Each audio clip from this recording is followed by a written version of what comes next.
Hello everybody and welcome back to Red Eagle Politics. Make sure you guys like this video down below and subscribe to the channel if you are new. So we haven't done a House prediction for a long time on this channel for the U.S. House, and we talk about the importance of a potential Trump administration to have a Republican trifecta. It's looking increasingly likely that Republicans are going to retake the Senate. The odds are probably around 90-some% in reality that they end up retaking the Senate at this point. But in terms of the House, this is something that's more up in the air. A lot of people are dooming on the House, and I understand why. There's been a lot of chaos and dysfunction, and if this was not a presidential year, Republicans probably would have a lot of problems in terms of the House vote, but this is not a midterm year or a special election. This is definitely a presidential election, and Donald Trump is on the ballot, which definitely should help Republicans out a lot in some places, but maybe in some other areas could hold Republicans back potentially. But it seems like he's definitely a big net positive based off of where the swing districts are in this map. And without further ado, I think it's important that we fill it out. We're going to go state by state and go district by district kind of and highlight the important districts and see if Republicans are going to hold the House. But the consensus map, which we could change, does have Republicans at 209 and Democrats at 201. So they need to win an additional, it seems like 8 seats or 9 seats actually of the 25 remaining to win. I like the odds, but we're going to go see what happens. So we'll go to Alabama. There's nothing. Redistricting. They gave an affirmative action district because of the Supreme Court, which was the wrong decision constitutionally, but what can I say? Then you have Alaska. Honestly, Mary Peltola may be one of the more overrated incumbents. Alaska's a weird state. This is definitely an iffy one. I go back and forth on it, but it does seem as if you're not going to have the same problem as last time with the infighting where Peltola barely gets by. Trump is on the ballot. You likely are going to see Republicans win the state at the top of the ticket by 14 points or so. I think I see Peltola narrowly going down in ranked choice as things stand right now. Then we go to Arizona. Donald Trump leading the polls substantially in the state. You have 2 districts here. I think Juan Ciscomani and David Schweikert, they both narrowly, and I mean narrowly, hold on to their seats. Schweikert, a lot of corruption allegations and scandals, but he seems like he's pretty unbeatable at this point. And Ciscomani probably gets enough crossover votes because he's cucked quite a bit. So then we go to Arkansas. There is going to be no change there. California, this is going to be interesting. You have the 13th district, John Duarte barely getting by.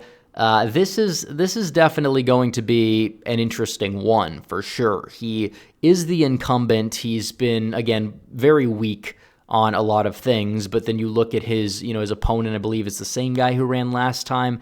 This is a tight race for sure.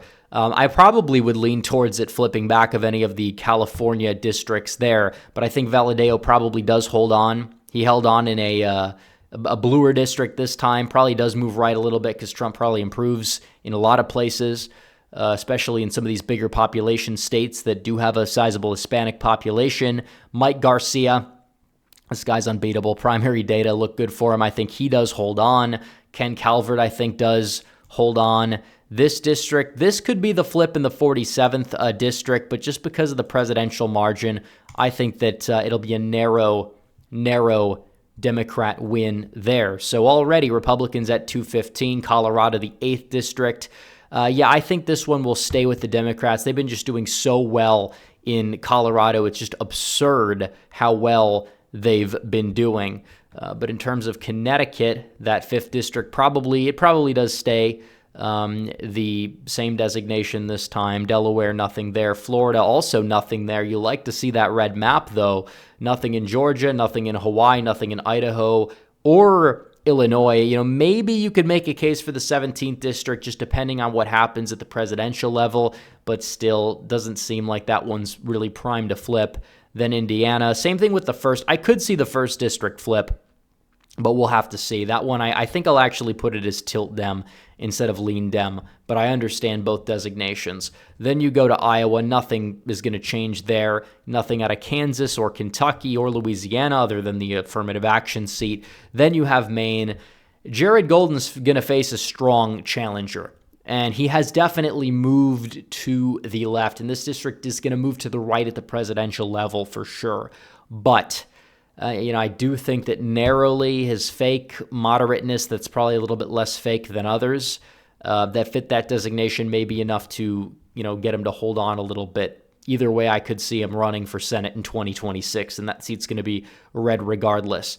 In Maryland, this district here, I think it could get closer just because of the Hogan effect in that district there in the 6th district, but it's still not going to flip. Massachusetts, not even a competitive district there.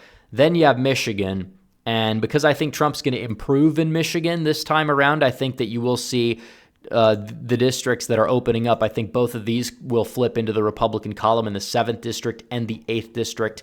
Those likely do flip Republican, but they could change depending on who the nominees are in those places. Nothing I would change in Minnesota or Mississippi or Missouri, Montana, Nebraska. This one, I think Don Bacon does narrowly hold on. I think Trump might actually improve or rebound in the district, but it's not going to be enough for him to get that electoral vote, in my opinion, but it might be enough to save Don Bacon ever so narrowly, which would give Republicans the House. But in terms of Nevada, I don't even know if I agree with this. You're probably going to see that presidential margin cut down. I think the House margin gets cut down as well. I think as of now, I think you have to put these in the lean Democrat designation. I mean, maybe one could flip, but I don't think as of now you're going to see a flip in any of these three.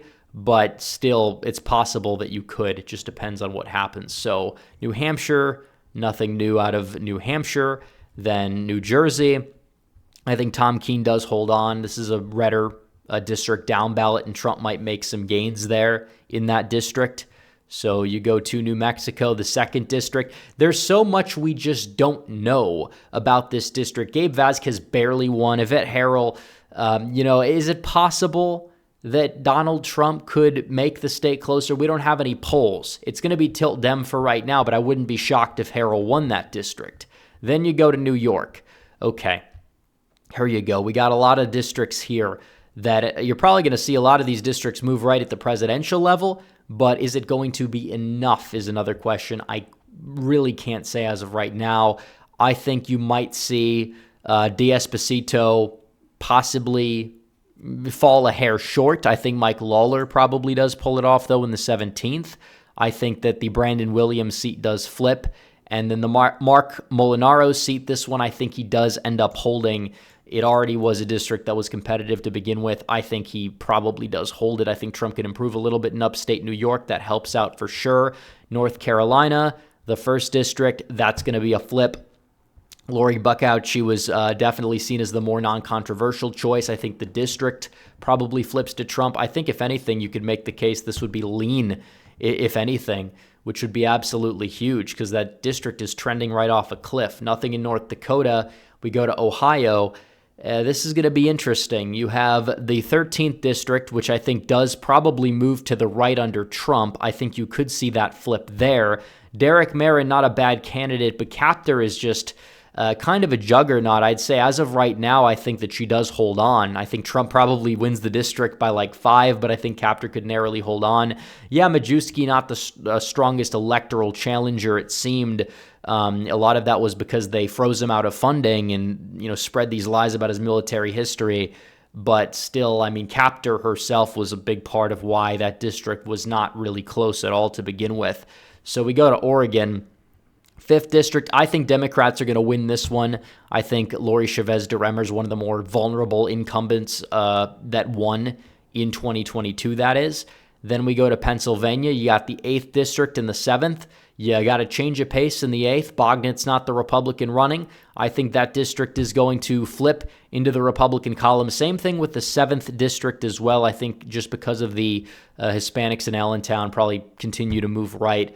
And Biden remorse could very well have Trump win that seat, and the down ballot effects will follow. So nothing in Rhode Island. at all. They're not even having the 2nd district be competitive. And then nothing in South Carolina or South Dakota or Tennessee. Texas as well.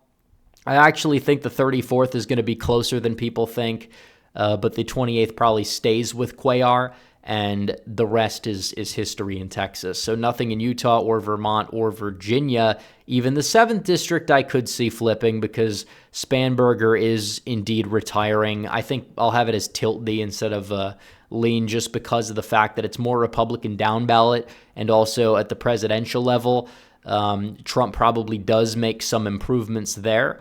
On top of that, you go to Washington, the 3rd district. This is going to be a tough one. I think that the presidential margin could dictate the way the race goes because it's more down ballot this time. And you're not going to have the divisive primary on the Republican side. I think you could make the case Kent narrowly does pick off the district. And then you don't have anything in West Virginia or in the state of Wisconsin or Wyoming. So that's the map. 226 for the Republicans, 209 for the Democrats. So we'll have to wait and see what happens. Some people will say this is bullish. Well, maybe you could see a couple seats in, flip in New York or Pennsylvania. We'll see. Or Alaska. That might be a bold one this far out. We're going to change the map as we get closer and as we know who some nominees are going to be. But nevertheless, Republicans probably do hold the House. I honestly believe that they will, assuming that Trump gets a narrow victory. Now, if he doesn't, it's going to be tougher. But the people that say the House is a foregone conclusion, again, this is down ballot, downstream from Trump. This is not a midterm year or a special election that would probably give more bearing to that. So Republicans will expand their House majority in this prediction. And we'll see what happens with the speakership when the next Congress takes place. But anyways, guys, thanks for watching this video. Like this video down below, comment down below, subscribe to the channel, hit the bell for notifications so you never miss another video. Follow me on social media. The links are all in the description down below, and I will see you guys in the next one. Red Eagle, out.